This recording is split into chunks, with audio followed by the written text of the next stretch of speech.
প্রত্যেকের অভিভাবক তাকিয়ে আছে তাদের সন্তানের দিকে। জনাব তারেক রহমান একই স্বপ্ন দেখছেন। বাস্তবায়ন করার দায়িত্ব তোমাদের। তোমরা এই দেশের ভবিষ্যৎ, তোমরা এই দেশের প্রাণকণা। আগামী দিনে এই দেশকে উজ্জীবিত করবে। তোমরা নিজেকে, তোমাদের পরিবারকে, তোমাদের সকলকে দেওয়ার সময় তোমাদের এখন। অতএব এই সময়টাকে সবচেয়ে বেশি কাজে লাগাতে হবে। চিন্তা করে দেখো, যারা এসএসসি পরীক্ষা দিবে তারা এই সামনের কটি দিন যদি সুন্দরভাবে পড়াশোনা করতে পারো, নিজেকে প্রতিষ্ঠিত করতে পারো, তাহলে আগামী দিন তোমাদের জন্য সুনিশ্চিত সামনের পথগুলো হবে সুন্দর, মসৃণ। দেখো, এরপর ইন্টারমিডিয়েট শেষ করার পরেই তোমরা চলে যাবে নিজ নিজ যোগ্যতা বলে যার যার মতো যেখানে গিয়ে নিজেকে প্রতিষ্ঠিত করতে পারবে সেই ডিসিপ্লিনে তোমরা চলে যাবে। সামান্য কটি বছর, 10টি বছর এসএসসি পড়ার পরে সামনে রয়েছে আর 6টি বছর। এই 6টি বছর যদি নিজের জীবনে অধ্যাপনা করো তাহলে আগামী জীবন হবে কত সুন্দর। একবার কি ভেবে দেখেছো? প্রত্যেকের অভিভাবক তাকিয়ে আছে তাদের সন্তানের দিকে। একটি অভিভাবকের সবচেয়ে বেশি ইনভেস্টমেন্ট হচ্ছে তার সন্তানদের লেখাপড়া। এর চেয়ে বড় ইনভেস্টমেন্ট হতে পারে না। গরিব তার হালের গরু বিক্রি করে তার সন্তানকে লেখাপড়া করায়। একজন চাকরিজীবী প্রয়োজনে ধার কর্জ করে সন্তানকে লেখাপড়া করায়।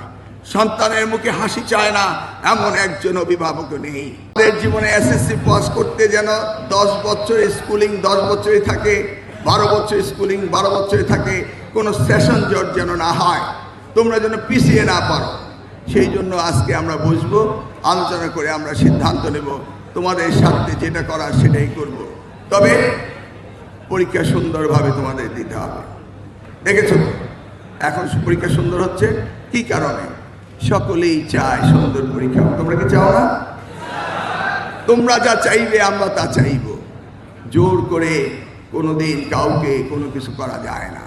শিক্ষা হবে আনন্দের বিষয়, শিক্ষা হবে প্রজেক্টের মধ্য দিয়ে। দেখো না আজকে উন্নত বিশ্বে কি রয়েছে, আমরা এখনো সেই আমাদের সময়কার গতানুগতিকভাবেই রয়েছি। চাপিয়ে দেওয়া পাঠ্যপুস্তক, কোনো প্রজেক্ট নেই, এবং শুধু জিপিএ প্লাস পেলেই অভিভাবকরা সন্তুষ্ট হন। কিন্তু একবারও ভেবে দেখছেন না তোমরা কি শিখছো, কি শিখতে পারোনি।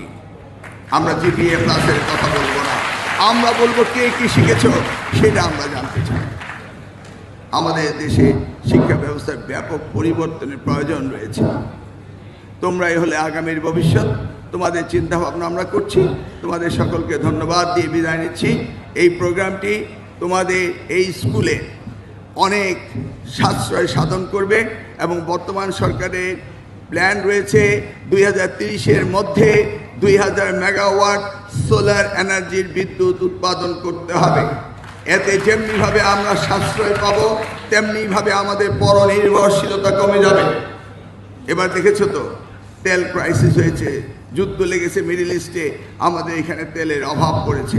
এইভাবে আমরা যেন পরনির্ভরশীল না থাকি, আমরা আত্মনির্ভরশীল জাতি হিসাবে যেন নিজেদেরকে প্রতিষ্ঠিত করতে পারি, সেই জন্য এইভাবে মাননীয় প্রধানমন্ত্রীর নির্দেশ সারা বাংলাদেশে by the end of 2030 solar এনার্জিতে ন্যূনতম পক্ষে 2000 মেগাওয়াট আমাদের উৎপাদন করতে হবে। ওপেক্স পদ্ধতিতে এই যাত্রা শুরু হয়েছে তোমাদের মডেল স্কুল থেকে, এবং সারা বাংলাদেশের প্রত্যেকটি স্কুল কলেজে আমরা সোলার এনার্জি দিয়ে কাজ করব এবং পরনির্ভরশীলতা আমরা কমাবো। এই জন্যে এই প্রোগ্রামটি আয়োজন করেছে।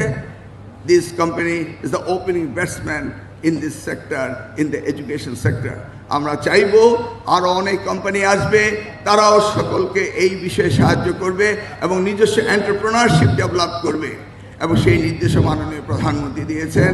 সোলার এনার্জির প্যানেল হতে শুরু করে যে ইকুইপমেন্ট হবে সেটাও বাংলাদেশের মাটিতেই তৈরি হতে হবে, সেই নির্দেশনাও তিনি দিয়েছেন। আমি আর বক্তব্য বাড়াচ্ছি না। সকলের কাছে আমার আশা রইল আমাদের সকলকে আনন্দমুখর ভবিষ্যৎ দেওয়ার জন্য তোমাদের দিকে আমরা তাকিয়ে রইলাম। ধন্যবাদ। আল্লাহ হাফেজ।